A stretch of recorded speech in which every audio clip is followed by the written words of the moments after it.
Kia ora, Kiwi Kodja here, and welcome to episode 54, the third in the series on Hawaiiki. So join me as we explore more of Justin and Ngawai's experiences in the Tuamotu archipelago. Kia ora, Justin. Great to have you here again. Kia ora, Papa Kiwi. Kia ora ana. Kia ora ana. Ha oha nui. And especially kura ora from Hawaiiki and the Tuamotu Islands. Those greetings do sound very similar to New Zealand Maori. They are similar greetings, Kiwi. Now, when they're written, they might appear to be slightly different, but when you hear the native speaker speaking them, they just line up with their similarities. And one of the important advantages for us as New Zealand Maori speakers is that the more distant Tuamotu Maori language is the same as ours, and that means that we can converse and learn from each other.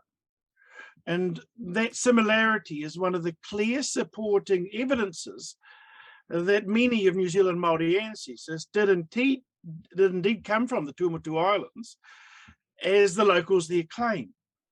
However, the meaning of some of the vocabulary can actually change in context, like language does. Yeah, actually, I think it's shown in that clip where you're eating lunch with Ngawai on board the ship. And this is what we had, a delicious lunch. Back home, this is bait, kohiru. Here, they call them kōpiru. Reka te kai, reka. Yes, that's a good example. Their word for what we call a jack mackerel is a kohiru, and they call it a kōpiru. So very similar, but interesting.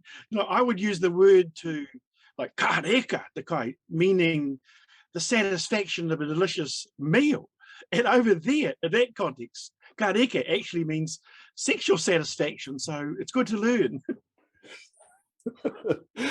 I can imagine that would be very true. Now, what about the different Tuamotuan dialects? So as we went through the different Tuamotu Islands, we could hear the different dialects that actually sound the same as the different dialects in Aotearoa. For instance, you might go on to a certain motu and a certain group, and you'll hear the word for house being said, whare, or also you might hear it as whare, or you might hear hare, but the word is the same in the context, and that's the same in New Zealand Reo Māori. So that makes a difference because the local people are really awesome to us. And when you get off the cargo ship and start walking around the motu while the boats are doing their loading and unloading, you never know who you're going to walk into. And we had, amongst many things, we had an interesting experience and an encounter on the island of Pukapuka, where we got invited into a party we were going past, where they were enjoying speaking their local, like Maori or Paumotu language. Ai, mohiona. Ai, mohio. E Paumotu tara. E leo Paumotu tara. Maori o le Paumotu raua. Ai. Oi, ia garu mai naru jura. Toki te mo tele ko naru te Maori. Ai. Pakatinga tu leo. Katanga ia ko to. Ai. Ko tu ro. Te tanga mai ko roa. Ai. Tanga mai ko roa. Yeah, now we don't drink alcohol, but immediately was a love and a whanaungatanga that was there. And interesting, the speaker in that clip, he said to us, look, if you arrive here and you're not actually a fluent Paumotu speaker, after drinking a few of their hinano beers, you'll become fluent. And I really hope that someone watching this video or someone will be inspired to follow on from this and get more of the details of the connections I started between where each individual Maori canoe left from and carried their dialect here to Aotearoa. So why did the ancestors of New Zealand Maori leave such an idyllic setting?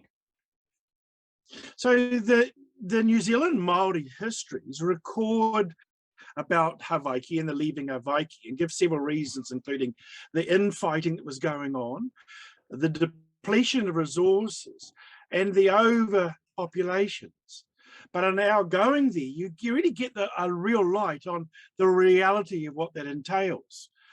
So we've already sort of had some discussion about Ngāti Parata from Anā, who are really proud of their top-dogging behaviour and their viciousness against others. So if people naively think that Māori were some sort of pacifists who got on, they can miss the depth of the cultural pride in the payback of utu that they actually inflicted on each other, which was part of the tikanga that caused them to leave. Now, in Anā, when we were there, Jean-Pierre talked to us with pride about their fleet of 70 war canoes that each carried 50 warriors on each. So that created a force of 3,500 well set up, trained and well-armed warriors that came to your island with the sole purpose of annihilating you and taking all your resources, taking your waka, and eating everyone who was not of slave value or of breeding value. These warriors go to fight.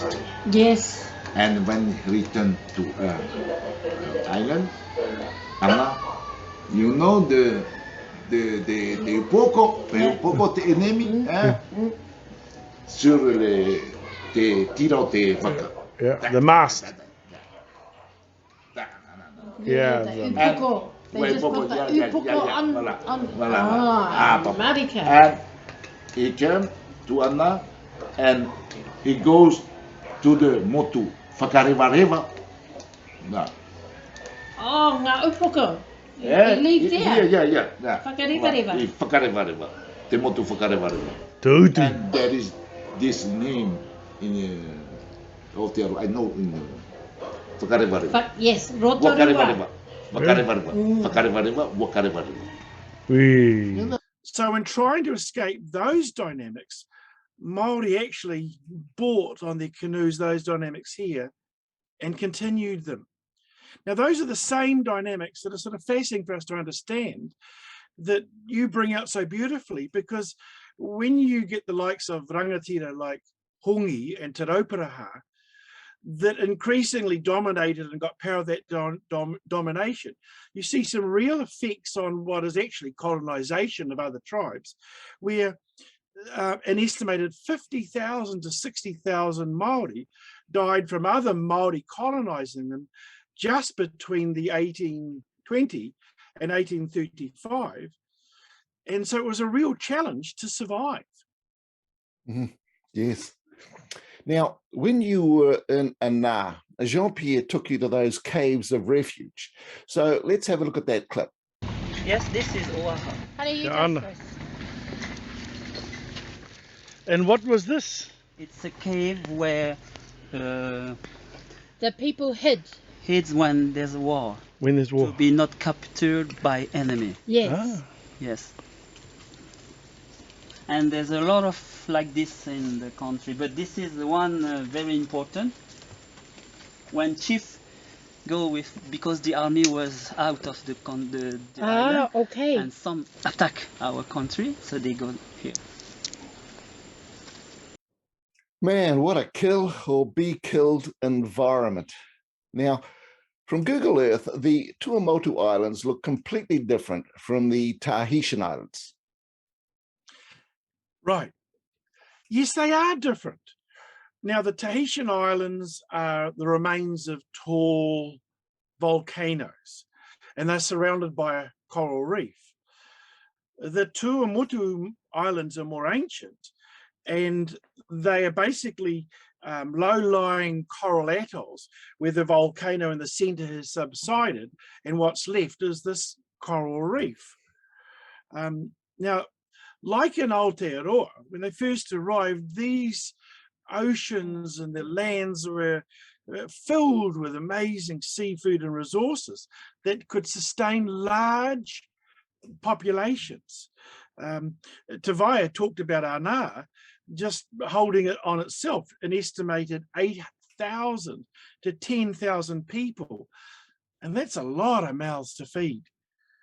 Now, with the overpopulation that eventually comes, the depletion of the resources, and those dynamics of endless utu over each other was obviously part of the impetus for Polynesians to leave that Hawaiiki and to discover new islands to live and to colonize. Yes. Now, that leaving, as an engineer, tell me about their ocean-going waka or pahi. Look, the Polynesians were really sophisticated in ways that often are not appreciated, right? Now, they weren't dummies, they were skilled. And for instance, here's an example, like the Tuamotu Islands are low-lying atolls that have much shorter trees than the taller trees that you find in Tahiti or even in Aotearoa. Now, the Tuamotuans use those shorter trees and develop the art of cutting out the pieces, lashing them together and sealing them to make far superior ocean-going waka by their hull shapes that really became sought after by all the other islands, because that enhancement meant they could travel further and better and quicker with more skill, and led to the explorations throughout the whole of the Pacific, the Americas, into what they called Te Moana Nui Akiwa. Now, for me, just seeing things like the huge rips wrapping out of the lagoons, they were stunning and amazing challenges. And yet those navigators knew how to survive with competence and skill. So, for instance, you know, we look at Cook's coming on the Endeavour later, and Endeavour had a top speed of maybe 6 to 7 knots, and it was really limited in the wind direction that it could sail with. But Cook reports these waka passing him at 15 knots, more than twice the speed, and they could sail much better into any wind direction. So I think personally that we've been brought up with a huge injustice, thinking that somehow Maori arrived here by accident, bedraggled. And to me, they weren't lost. They knew what they were coming. They were following star paths. And so the arriving here and that, to me, is an unfairness, and certainly wasn't a norm, because these guys were sophisticated, skilled, they understood and knew the oceans, they understood the star paths and the bird migration paths, and literally the oceans were their pathways. So they traveled really well set up. They carried food and dried and preserved resources. They carried food like kilde with them, drinking water and coconuts, and they caught fish and turtles along the way to sustain them on their voyages. And the trip maybe from there to here is really a few weeks. This whole journey that you have taken me and the viewers on has been fascinating. And it seems strange that this knowledge from the Tuamotu Islands is not better known. So we live in what we call in Maori te ao marama, and the whole world is changing all around us. Now, the past waves of colonization certainly made challenges in the process of identifying pieces of a puzzle that at some point were deliberately dismissed and hidden. And now we have access into pieces of the puzzle, and real truth is coming out. So, for instance, the latest genetic analysis that is really exacting is confirming exactly what Maori and Polynesians already knew. And in that, I want to really acknowledge you, Papa Kiwi, because in the work you're doing, you're really bringing to the light things that are actually obscured in the mist or the unknown. And I want to acknowledge you for that. Ngā mihi. Thank you, Justin. We all play our part in life's journey. I guess we hope others will continue things from where we leave off. And what are your hopes for the future? Now, I'm sharing this because the tangata whenua still living there in the Tuamotu Islands asked me to. And so my hope is that others will follow and maybe learn from this and take the initiative to learn more of those pieces of a puzzle before even more knowledge is lost. So the tangata whenua who are still living there really want to meet their New Zealand relations, because that's where their ancestors left from. And in that connectivity, they said again that New Zealand Māori and them are closer than cousins. And so that's my hope. So do you have any suggestions that may help? Now, there are realities to face in traveling to get those pieces of a puzzle, as we found. Now, you can fly from, say, Aotearoa to Tahiti, and then to some of the Tuamotu Islands you can also fly to. But for us, traveling on the local cargo boats gave us much better access into the motu, the islands that are not colonized and also not touristed at all. So the knowledge was more accurate and valuable to us. Those local cargo boats are set up for the locals. They're not at all set up for tourists. And in reality, the lack of comfort can be a real challenge for some. But for us, it was so worth it. I also believe that like having a good heart, an open mind, and a real appreciation of human diversity is critical. And for us, the ability to speak New Zealand Māori and French certainly helped us. So I wish others good luck on the journey.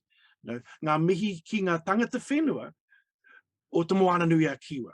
No koutou tonu te mana. Turou Havaiiki. Thanks for all this sharing, Justin, and for you and Ngawai on all those trips to the Tuamotu Islands. Okay, folks, I'd like to thank Justin and Ngawai for sharing their adventures and findings from their Tuamotuan trips. The serendipitous nature of their encounters made me feel that their path was guided by an unseen hand. Anyway, that's where we'll leave this series in the hope that others will follow and learn more. Take it easy. Stay safe out there. Hei kona, catch ya. Turou Havaiiki.